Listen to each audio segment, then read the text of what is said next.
Salut tout le monde, bienvenue à ce deuxième discours sur l'état de la chaîne, une vidéo que j'enregistre à toutes les 10 playlists.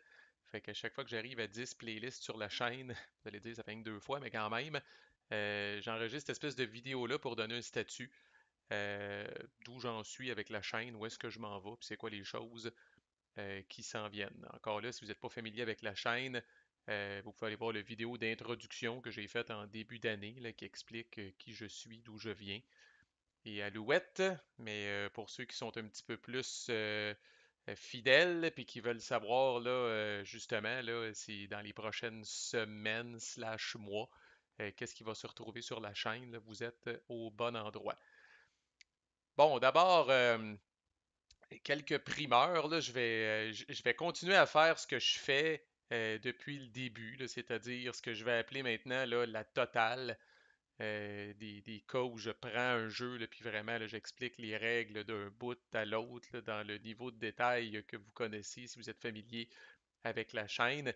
Je vais continuer de faire ça, mais je vais en faire un peu moins. Parce que, bon, il y a eu des jeux solides là, dans les dernières 10 playlists, là, Bayonetta et Tomahawk, Nevsky, Salerno 43, là, des jeux de 22 vidéos, je pense, là, au total. En tout cas, c'est quand même intense, là, mais des jeux complexes. Je pense qu'il y a un public pour ça.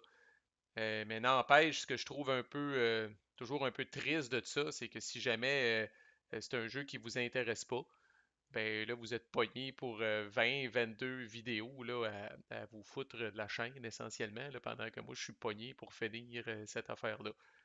Puis comme n'importe quoi, là, ça se voit, là, les vidéos d'intro là, de chaque jeu sur la chaîne, toujours beaucoup de visionnement, puis ça diminue. Là, à la fin, il y a juste les purs et durs qui veulent vraiment apprendre comment jouer d'un bout à l'autre, là, qui vont suivre jusqu'à la fin. Là. Fait que, mais je vais continuer de le faire. Après tout, c'est le trademark, c'est ce qui a lancé la chaîne. Fait que, qu'est-ce qui s'en vient? Ben, il y a Distant Plane, coin numéro 3 après Andean Abyss puis Cuba Libre. Là, je suis en train de faire une game de Distant Plane pour me remettre les règles et les stratégies en tête. Fait que ça s'en vient. Long Street Attacks sur la guerre civile américaine. Je tiens à le faire parce que c'est un excellent jeu méconnu qui fait partie d'un système. Donc, une fois que vous savez jouer à un des jeux là, avec quelques modifications mineures, là, vous allez être capable de recréer là, plusieurs batailles de la guerre civile qui utilisent le même système. Fait que je trouve ça intéressant, un système innovant, excitant. Fait que ça, je pense que c'en est un qui va être long, mais qui va valoir la peine si vous êtes vraiment dans les wargames semi-opérationnels, semi-tactiques, là, s'il est un petit peu entre les deux. Là. Euh, Brotherhood and Unity, un jeu sur la guerre en Bosnie-Herzégovine entre 1992 et 1995, un jeu à trois qui est un peu inspiré de Paths of Glory, Pursuit of Glory, Illusions of Glory, cette série-là chez GMT, mais c'est Compass qui l'a publié. Fait que Card Driven à trois sur un conflit moderne, très asymétrique en termes de force en présence aussi, là. Euh, une guerre, je pense que la majorité d'entre nous avons connu peut-être d'un peu loin, là. Bref, intéressant. Puis lui aussi, c'est un jeu relativement simple que j'ai l'intention de donner le traitement royal. Ce qui va être nouveau sur la chaîne, puis que j'ai l'intention de faire pour couvrir plus de jeux. Puis même là, pendant que je vais être là, dans le crunch là, de faire la totale pour un jeu comme Long Street Attacks, qui va peut-être me prendre 20 vidéos là, comme Nevsky puis Salerno 43, là, c'est de faire là, des plus courtes playlists sur certains jeux. Essentiellement, là, je vais prendre un jeu, je vais faire peut-être une vidéo de survol des règles, puis une vidéo de critique là, ou de review de ma part. Fait que je joue à beaucoup de jeux. Puis j'ai pas tout le temps le goût pour certains de ces jeux-là, pas nécessairement parce que je les aime pas. Ce sera pas juste des reviews négatives, là, mais juste parce que bon, le jeu, je l'ai trouvé correct, mais pas au point là, là, de me taper l'enregistrement de 15 vidéos pour expliquer les règles d'un bout à l'autre. Fait que je vais essayer de faire des playlists plus courtes, maximum 5 vidéos, où est-ce que je fais un survol des règles à haut niveau pour que vous puissiez savoir si ça vous intéresse. Puis je conclue avec une critique du jeu. Alors ça, là, vraiment, j'en ai beaucoup. J'ai toute une liste de jeux à couvrir. Puis ça devrait donner là, des vidéos, peut-être des playlists plus dynamiques, des vidéos plus courtes, plus compact, to the point. Vous ne serez pas des spécialistes de ces jeux-là à la fin de la playlist, là, mais vous allez savoir est-ce que ça vous intéresse puis ce que j'en ai pensé. Euh, L'autre chose que je me suis dit que j'allais faire, j'ai pris du galon là, depuis la dernière fois que j'ai enregistré une vidéo. Là, je suis maintenant rendu officiellement, entre guillemets, un développeur chez GMT Games. C'est pas c'est pas pompeux nécessairement plus que ça, là, mais en gros, c'est j'ai été invité à leur channel, leur serveur Discord privé avec les autres développeurs de GMT. Puis essentiellement, là, ce que ça fait, là, c'est que là, j'ai maintenant un accès privilégié à tous les jeux qui sont en développement chez GMT. Donc à peu près tout ce qui se trouve sur le P500 de GMT est développé là, par une des personnes qui se trouvent sur ce serveur-là. Et périodiquement, ces gens-là vont demander de l'aide pour tester, pour réviser du matériel, puis tout ça. Fait que là, je me disais, bon, c'est peut-être un peu cruel de faire ça, là, mais en même temps, ça peut être intéressant. Ces jeux-là sont en précommande sur le P500. Est-ce que c'est des jeux qui sont susceptibles de vous intéresser? Est-ce que vous devrez les surveiller de plus près, ces jeux-là? Fait que je pourrais faire encore là des previews pour ces jeux-là. Souvent, le artwork, le graphisme n'est même pas final.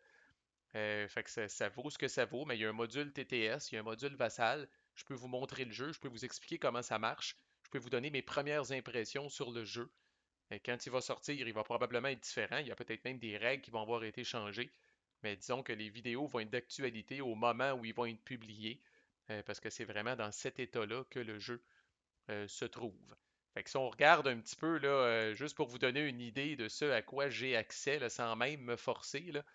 Fait que Iron Storm, qui est arrivé sur le P500 de GMT il y a 2 mois, je pense, un jeu sur la Première Guerre mondiale, un jeu de cartes, donc évidemment, ça me parle beaucoup.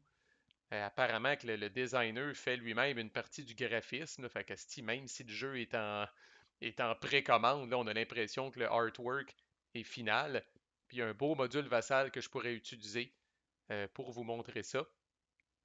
Ensuite, pour ceux qui l'ont vu passer, Napoléon en Égypte, si vous scrollez là, jusqu'en bas complètement, là, vous avez peut-être vu, là, le développeur est quelqu'un qu'on connaît, Marco Poutré. Donc, j'ai le privilège de développer ce jeu-là qui est designé par Pascal Toupy et son fils, Tom Toupy Durand. Donc, c'est vraiment, là, comme on dit, un French Connection, là, trois francophones qui participent au design puis au développement de ce jeu-là. Ça facilite beaucoup nos échanges. Très bon jeu, card-driven, simple, mais en même temps, là, flavorful, avec beaucoup de un paquet, une centaine de cartes uniques, puis une campagne là, qui n'a pas été couverte tant que ça. C'est un peu Napoléon avant qu'il devienne vraiment, vraiment célèbre. Bref, très, très intéressant. Ça, évidemment, je suis très bien placé pour le couvrir. En fait, on a un petit jeu solo, là, Zheng He, Admiral of the Ming Voyages. Donc, j'ai appliqué là, pour être. En fait, essentiellement, le fait d'être développeur de GMT me donne ce qu'on appelle, comme on dit, un fast pass. Un peu comme quand on va au parc d'attractions, là. Un fast pass pour, disons, le bypasser la file d'attente, puis, puis le tester. Dès que je veux tester quelque chose, bref, je lève la main, puis j'ai accès au matériel là, sans devoir passer à travers un filtre, puis sans devoir là, être comparé avec les autres qui ont donné leur nom pour tester ça. Donc ça ici, je suis très curieux, là, c'est un jeu solo. Je suis très curieux d'essayer ça. Encore là, avec des cartes, ça a l'air quand même intéressant. Fait que je pourrais vous montrer ça. Et j'en avais parlé, et puis là, je vais me décider de le faire, justement, là, en parlant des jeux qui sont sur le P500, là. Mais Downfall, le fameux jeu qui a été commencé par le regretté Chad Jensen, puis qui a été repris par John Butterfield, deux vedettes du game design, là. Un jeu sur dans le fond, là, la fin de la Deuxième Guerre mondiale, puis l'écroulement un peu là, des Allemands là, par rapport aux Alliés. C'est un peu une course pour les Alliés, là, pour savoir qui va ramasser les miettes de l'Empire allemand en premier. Très, très intéressant. Ça aussi, il y a un module vassal que je pourrais utiliser pour vous montrer. Et je vous dirais le clou du spectacle. J'ai accès à tout le matériel de Mr. President, le fameux jeu solo où vous jouez là, justement le président américain pendant un terme euh, au complet. Le jeu de Gene Billingsley lui-même, celui qui est à la tête de GMT. Ce jeu-là là, est vraiment là, dans les phases finales là, de graphisme. En fait, même le graphisme a été fini. Là, on est vraiment la révision du matériel, puis tout ça, c'est tout à fait jouable et je suis capable de le jouer. Et ça, je ferai exceptionnellement, si c'est quelque chose qui vous intéresse, un playthrough. Donc, je ferais vraiment, là, je jouerais là, live, en fait, là, je m'enregistrerais sans que ce soit arrangé avec le gars des vues, là. Je m'enregistrerais en train de jouer à ça. Puis je pourrais continuer ça là, aussi longtemps que ça vous intéresse. Là. Une game complète, c'est quand même assez long. Là. On pourrait commencer par une année. Puis si vous êtes encore intéressé, on pourrait poursuivre. Très bon jeu, évidemment. Là. Puis c'est un jeu là, qui est attendu là, par, je pense qu'il y a quoi, 3145 précommandes. C'est comme du jamais vu. Là. Ça fait 6 ans qu'il est sur le P500. Là. C'est incroyable. Les gens attendent après comme c'est pas possible. Puis je ferais un bon playthrough. Là. Tu sais, il y a un playthrough anglophone qui est sorti dernièrement, là, puis honnêtement, sans rien enlever à la personne qui l'a fait, là, la personne s'enfarge un peu, se promène d'une chart à l'autre. Là. Moi, j'ai joué pour la peine, je me retrouve dans Mr. President, puis je pourrais vous donner des commentaires, pourquoi je fais ci, pourquoi je fais ça, pourquoi c'est important telle affaire, pourquoi il faut faire attention à tel track, là. Bref, j'y mettrais le même enthousiasme que je mets dans mes explications puis dans tout le reste, mais ce serait un playthrough. Fait que ça fait partie un peu des affaires différentes que je vais essayer sur la chaîne. Je pourrais peut-être même faire un live avec ça. Fait que si les gens veulent assister en direct, me poser des questions sur le jeu pour que ce soit un petit peu plus dynamique, ça va me faire plaisir également. Bref, je veux closer ça en vous demandant qu'est-ce que vous voulez, qu'est-ce que je pourrais faire sur la chaîne euh, que vous dites, ah, ben, ce serait le fun si Marco faisait ça, s'il couvrait ça, s'il parlait de telle affaire. Bref, allez-y, là, ces vidéos-là sont là pour ça. Euh, Suggestions, demandes spéciales, n'importe quoi que vous voulez mettre en commentaire. Mon but, là, c'est de rejoindre le plus de gens possible. Fait que, puis là, je suis quand même relativement flexible par rapport à ce que je fais. Fait qu'allez-y, dites-le. Si ça m'intéresse pas, je vais être direct avec vous autres, puis je vais vous répondre. Mais si ça m'intéresse, là, c'est peut-être une direction de plus que je vais prendre. Fait que voilà, je m'arrête ici dans l'optique où ces vidéos-là, j'essaye de pas trop les faire long pour que les gens se tannent pas et se rendent jusqu'au bout. Fait que, à vous la parole par rapport à ce que je viens de dire et par rapport à ce que vous voulez voir sur la chaîne. À plus.